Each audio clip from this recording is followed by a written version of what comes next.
ক্রোয়েশিয়ার সমুদ্রবিজ্ঞানী পিটার ক্রুজিক, যিনি ৩ দশকেরও বেশি সময় ধরে গবেষণা করেছেন দেশটির মেলজেট ন্যাশনাল পার্কের ভেলিকো জেজেরো লেকের প্রবাল প্রাচীর নিয়ে। ৬৫০ বর্গমিটার জুড়ে বিস্তৃত এই প্রাচীরটি গ্রুপার, অ্যাম্বারজ্যাক ও ব্যারাকুডা সহ বিভিন্ন সামুদ্রিক প্রাণীর বসবাসের জন্য গুরুত্বপূর্ণ জায়গা। প্রতি বছর আগস্টে প্রবাল কি প্রতিকূলতায় পড়ে সে সম্পর্কে তথ্য সংগ্রহ করেছেন তিনি।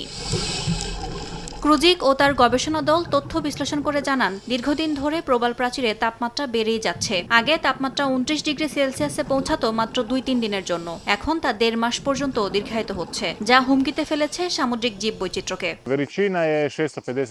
প্রবালে ব্লিচিং বৃদ্ধি পেয়ে এর আবরণ পচতে শুরু করেছে, সুতরাং এটি অবশ্যই সামুদ্রিক পরিবেশের জন্য হুমকি। শিল্প বিপ্লবের আগে থেকে এখন পর্যন্ত পৃথিবীর গড় তাপমাত্রা বেড়েছে ১.২ ডিগ্রি সেলসিয়াস। ফলে গত ৪০ বছরে পৃথিবী হারিয়েছে ৫০% প্রবাল। এ তাপমাত্রা যদি গড়ে ১.৫ ডিগ্রি সেলসিয়াস বাড়ে, তবে হারিয়ে যাবে ৭০ থেকে ৯০% প্রবাল। ২ ডিগ্রি সেলসিয়াস তাপমাত্রায় টিকে থাকবে কেবল ১% প্রবাল। ইয়াসমিন অনন্যা, সময় সংবাদ।